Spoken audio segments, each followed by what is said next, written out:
right? And they just didn't follow it. Yeah. And so I asked the superintendent, like, what the hell? Like, dude, what is happening? Like, we put in so much work. Like, well, the MEP guys got here first and they were ready to go. And I was like, the mechanical guys showed up and they were ready to go. And they'd already fabricated their stuff. So they, first in, first out. They won. They won. I was like, that's when I stopped doing 4D. I was like, this is dumb. Like, clients would ask me to do 4D. I'm like, no, I won't do it. Like, we'll pay you. I'm like, no, it's dumb. It's just I refuse to do it. I'm not going to spend hours of my life, whether you pay me or not, doing something that will never be used. Yeah. Well, I think, the most important quote that we can bring into a conversation like this is, of course, Mike Tyson. Right? Everybody has a plan until they get punched in the face. That's real. Is this our Google it moment? Hey, Google it. Yes. Kids moment. Google it. Google it, kids. You don't know who Mike Tyson is? Google it. And hint, he's not an actor in The Hangover. Yeah. I mean, he is, but that's not why. So, but if you bring it back around to, okay, why the idea of digital twin, which we've established the fact that it's rarely, if ever, exists. Mm-hmm. Even the idea, as you were talking about it earlier in the sensors, I'm thinking just in this room, again, old house. Why would I even bother? Why would I even bother trying to figure out if this window opens or closed? The walls are so leaky, right? I mean, this house is, that old, right? And so what about that window? Do you have any situations where if you plugged in something into 3 plugs in the same room, it trips the breaker? I do not. But that's real. That's real in old houses, certainly. Yeah. I have a. You saw fuses? Do you have like those screwy? I do not. No. Those are awesome. But there are definitely some in my neighborhood that do. Yeah, knob and tube wiring, all of it. But I'm thinking, like, just in this room, this is a bedroom. Was a bedroom. How many sensors would I have to have in this room alone to, and I guess it would depend. What do we want to do with that digital twin, right? That's another piece of it. Does the digital twin? I guess the theoretical digital twin has it all, right? Yeah, the theoretical digital twin, like I said, you have planned events, you have unplanned events. Yeah. The point of a digital twin is to reduce the number of unplanned events to make the majority of them planned events. Mm-hmm. Right. And if you think about it, it's interesting, like the airline industry, in cars, we look at mileage, right? That's what drives maintenance in most cases, which I think I don't understand the whole like mileage or months for an oil change. Yeah. Somehow oil gets bad. I think that's like a made up thing. But we do understand mileage as it relates to motor wear and tear and all that. Right. Whereas in the airline industry, it's hours, right? It's hours of service. And also boats. And they figure it out predictably, like in this many hours of service. Because honestly, a car, if you left it idling for 6 days, right, it doesn't matter that you didn't drive it, right? It's the motor's been running. So I think that's kind of some of the thinking around it. But if the goal is to like mitigate unplanned events, and really that should be the goal, right? I mean, that should be the ultimate goal. I think the other ultimate goal is, if you do have some unplanned maintenance or renovation or something else, to be able to quickly estimate what needs to happen. Oh, we need to replace, carpets out, hardwoods in. Right? How many square feet is the room you're in? No idea. Room? Yeah. You have to go measure it, right?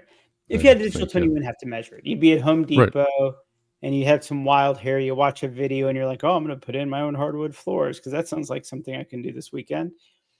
You don't have to go back and measure. You pull up the digital twin of your house and, right? I mean, so yeah, sure, fine, right? But, but I think that's kind of the point around this, is it should really be on the world of the maintenance side the reduction of unplanned events, making almost Right. everything a planned event. Now, I've also argued there's a digital twin aspect to construction, but that means um, you need to really like understand the site logistics. You've got to understand materials Mhm. management. You have to understand like where the work, and I don't think you have to simulate little people walking around the job site with hard hats per se. I think that would be cool. Um, but I remember I did a whole study for a college campus, actually over at Emory, where they were building a new hospital wing, and they were just very sensitive about pedestrian traffic. And we had to demonstrate that to them based on where construction was, which sidewalks were gonna be closed off and where the Mm. detours were gonna be, and they had to get comfortable, and we were able to show them like, "Oh, on day 50 of construction, this is what it'll look like. These sidewalks will be shut Right. down, these will be open, the kids are gonna have to walk an extra 100 yards to get to class," whatever it is, right? But we were actually able to show them on a day-by-day basis based on the construction schedule, which was Right. obviously wrong the minute we hit print, Yeah. so to speak. Which, by the way, I had another post right after this digital twin post was like, "Are we still doing CPM and Gantt? Is that what we're still doing? Like, Yeah. are we doing anything different now?" No. So that's weird. There's been zero innovation in that since we started using. Who invented CPM? I think it was like Booz Allen or the Navy to build I boats. don't Yeah, it know. was to build Yeah. boats. CPM was all about building boats. Which was fine because you had everything in a contained vessel mostly, right? Mhm. When you think about construction and you think about CPM, we don't extend, CPM um, out to, like, the supply chain, right? We're not Right. integrated into Honeywell's supply chain to know when things are coming, so it's like, I don't know. Yeah. Or traffic. We're not running traffic simulation to know, like, concrete trucks could actually be there 2 hours late. Right. Right. Ultimately, it comes down to usability, right? Mhm. I mean, yes, the whole idea, the technical idea of digital twin is the predictive side of it, the unplanned side of it, and so maybe this doesn't necessarily fit into it. But what about those planned aspects that you're talking about, right? What's actually useful about this model, whatever we call this thing? Um, I think the construction example is super interesting. Very, very complicated, obviously. I was speaking in Norfolk, Virginia a while back, and at lunch, which, by the way, for those that aren't aware, they build a lot of ships in Norfolk, Yeah, Virginia. it's I very w- if you ever have a chance to go see a shipbuilding operation, yeah, instead of doing the walking tour at AIA, I don't think they'll ever do AIA at Norfolk, but no, instead of doing the dumb walking tours, go see a shipyard, you'll learn a lot more. yeah, yeah, it's awesome. And I was sitting at lunch with somebody, and we were talking about, we didn't talk about quote unquote digital twins, but we were talking about models. We were talking about visualization Mhm, and um, this idea that the hull of a ship is basically built like a wedding cake on its side, right? mhm. These slices, and so Yep, they have to splice this one to that one to that one to that one to make the hull. And of course, it gets dark in there, and as you start to splice these together, you need to start removing bracing. mhm, If you remove the wrong bracing, you've got a disaster. And yeah, so the people, I don't even know what you call that trade that's down there in the hull that's cutting the bracing away, mhm, had their tablet or whatever. They had their goggles, of course, their welding mask, but they had their VA, I guess, goggles, and they were able to highlight on their tablet, in the plan or the model, I guess, the brace that needed to be cut next. And then through their goggles, they could see the brace mhm. and they could cut it and then mark, go through this process. And I thought that is brilliant. Is that a digital twin? No, but it's a brilliant use of some of the 3D technology that we have. And, But this I think, just usefulness. As you're saying this, right? It feels like all we do is borrow terms from other industries Of course, we're for behind. self-validation. Like, Okay. why can't we invent anything? CPM we took from the Navy. BIM is like 3D CAD. CAD was not, was the MEP people were doing CAD, right? Mm. Um, we don't really invent anything, do we? We just take things from other industries and Wouldn't we have to get ahead of the curve? yeah, that's true.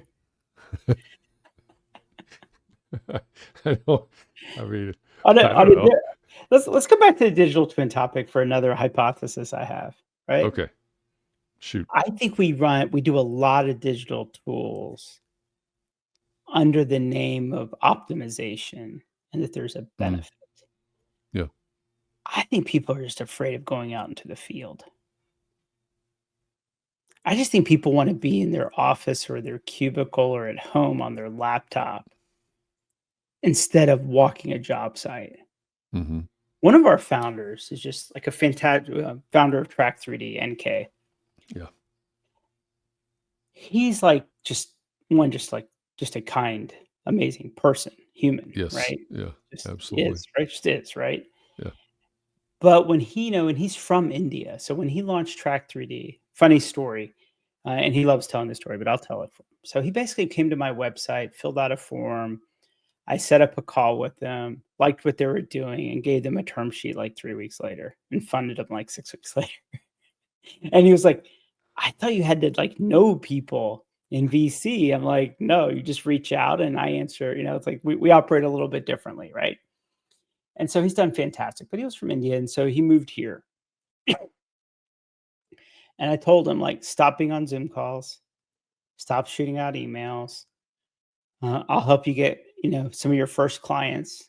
And we did. I like go sit on a job site.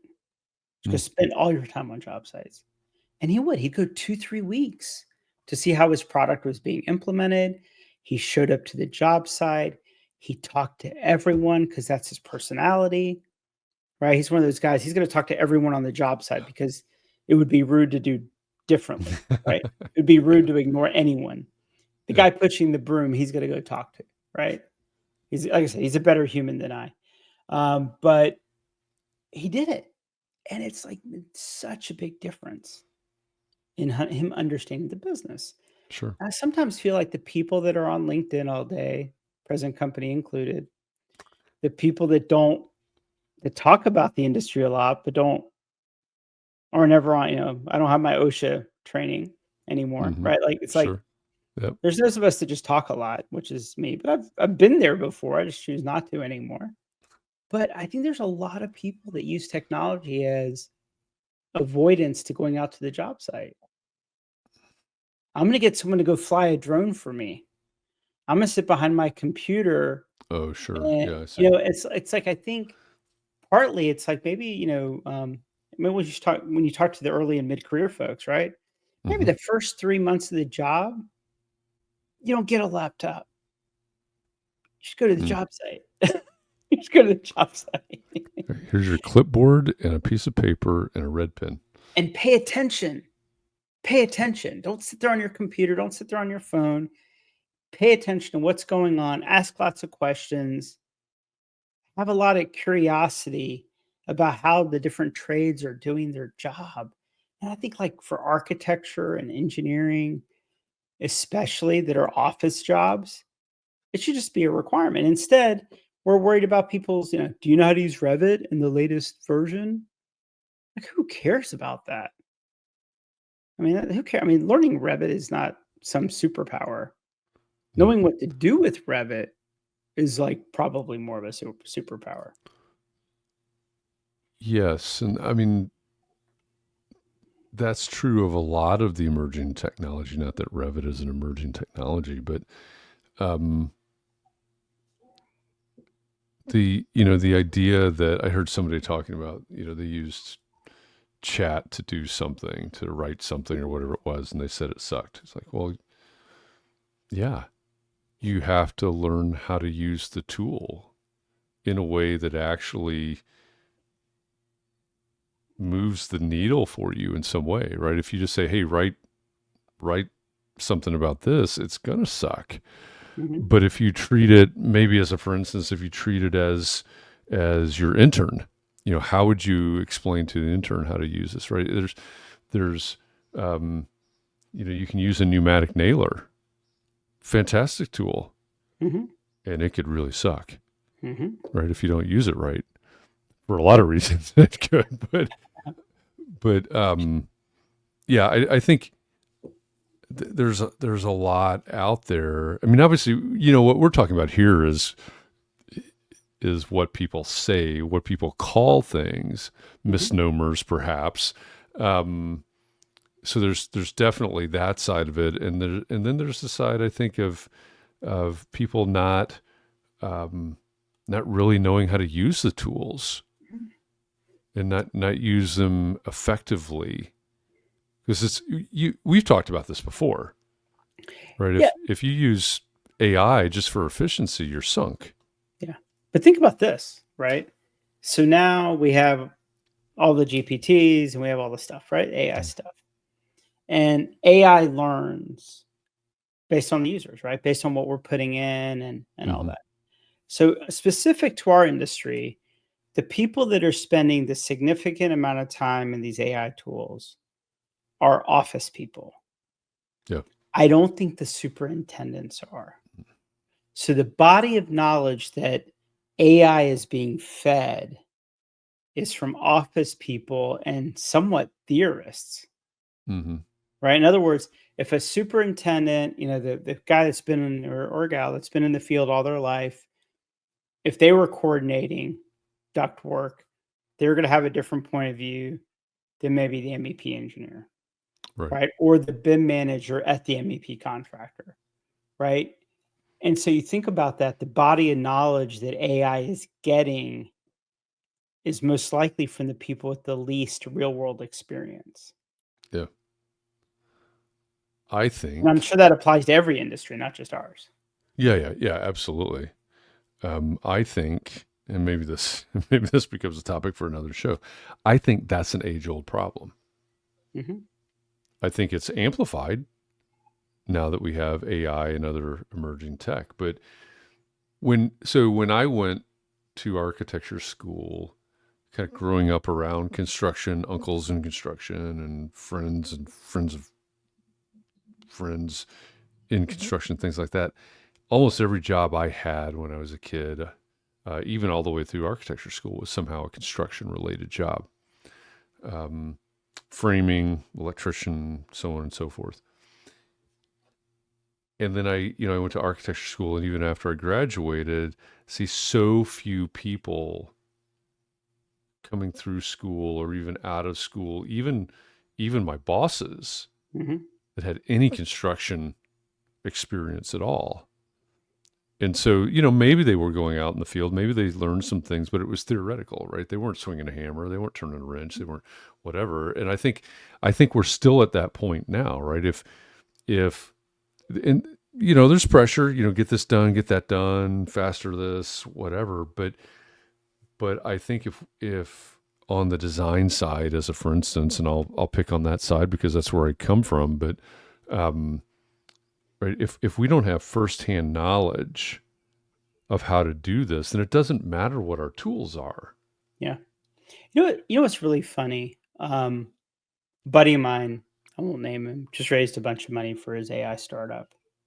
And he was doing interviews on the TechCrunch and all the usual places that tech entrepreneurs that raise a bunch of money are on. And he said something that just like made me laugh out loud. He was like, "Yeah, we're a hybrid." People asked him about and he's a youngish guy, he's like 27 or something. And they asked him like, "Well, what do you think about like work styles? Being a young founder and blah blah Mm. blah." He was like, "Yeah, we are a hybrid workforce, or we tell our team it's hybrid. You either work on the client site, or you're in the office. Mm. It's hybrid." I was like, exactly, right? So think about this. We have all this mobility, right? These BIM managers, these architects, everybody's got a laptop. Why wouldn't you park them on the job site? Instead of letting them work from home, you give them all this laptop, you're giving all this connectivity, right? Zoom and everything else. Instead of saying you're allowed to work from home, and I'm sure I'll get some hate mail, don't let them work from home. You're either in the office or you're on the project site. Those are the only two places you get to work, because in both places you will actually learn something, hopefully. Right? You're not going to learn anything working from home. We didn't give you all this mobility for you to hang out in a coffee shop. Is that what we just spent all this money on? No. It's a hybrid workforce. You're either in the office or you're on the job site. That's or the in tweet. the coffee shop. That's the tweet. That's the tweet. That's the tweet. Hybrid is here or there, but not over there.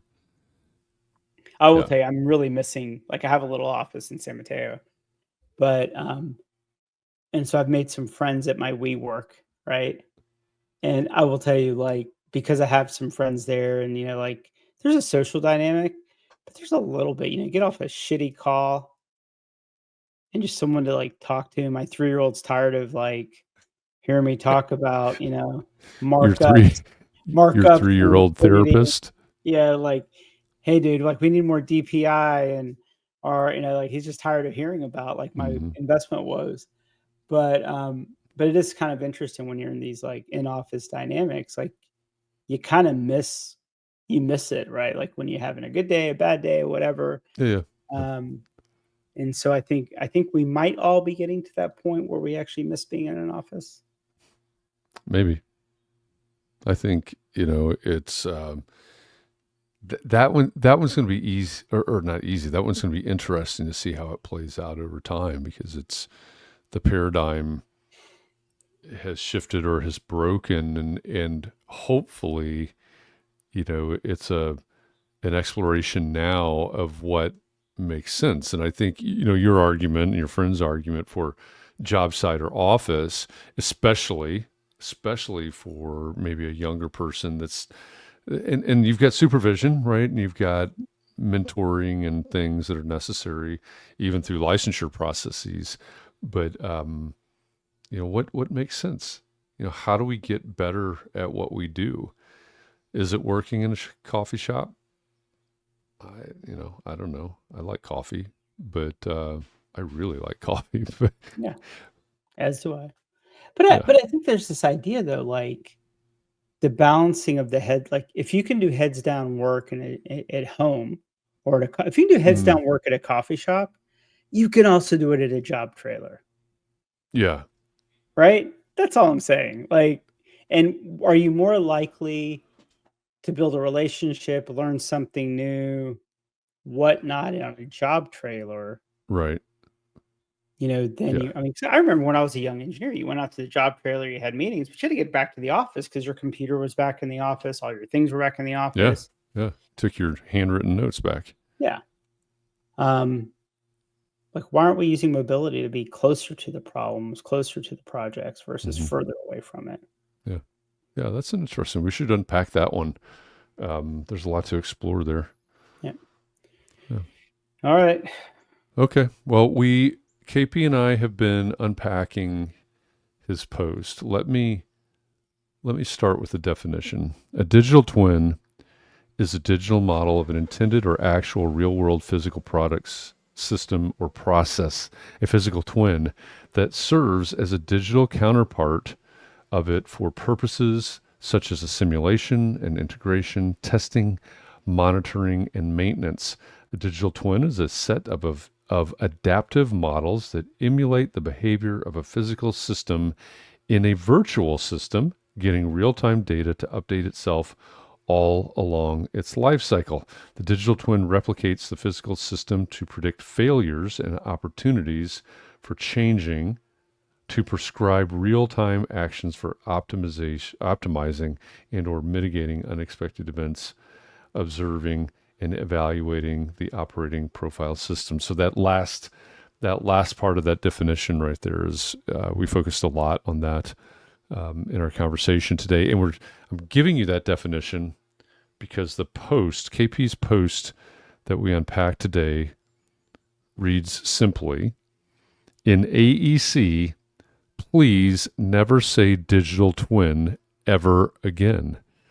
It doesn't exist and will never exist. If you are not following KP Ready on LinkedIn, you should be. It's pretty simple. Just type in the search bar K, the letter P, Ready, REDDY, and a guy that looks a lot like this guy that's sitting across from me right now will pop up, and you should follow him. He posts 2, maybe 3 times a day on insights from innovation for the built environment. We are we do this every week, and one of the things that we're celebrating today as we record this is the fact that we have launched Catalyst, our community of innovators for the built environment. It's a place where we're tearing down silos. It's a place where we can do and will have deep conversations about the things that matter most for innovation in the built environment. We're pulling people out of the wait list right now and letting them in today as we speak. In fact, I'm going to wrap this up here really quickly because I've got to go do an onboarding session. And real quick on that note, I think a lot of people don't realize, if you notice me on LinkedIn, I never respond to your comments. I respond to comments in Catalyst. Like I interact with people on Catalyst. I don't really. Some people are just trying to troll me on LinkedIn. On Catalyst, I know what they look like, so I know where they live on Catalyst. So that was an invitation for the trolls to move over to Catalyst, is what you're saying? Yeah. You have to get through the wait list and get through you. There's a lot more barriers to. Great. Now I'm going to start interviewing a bunch of trolls. I have averaged about 10 to 12 interviews per day over the past month or so. I guess it's been because I'm interviewing everybody that puts their name on the wait list to verify that they're a good candidate for the community. So it's been great meeting a lot of people. It's been great letting a lot of people, today letting a lot of people in, and it is going to be quite the vibrant community. My name is Jeff Eccles. I'm the Executive Director of Catalyst here at KP Ready Co. I'm joined, as always, at least in this version of the podcast, I'm joined by our CEO and founder, KP Ready. We'll be back again next week where we will unpack another one of KP's posts, probably this one on workplace culture. Or maybe not. Thanks, KP. All right. I'll see you. All right. Thank you, everybody. Thanks for listening. Thanks for watching, depending on the version. And we'll see you next week. Thank you.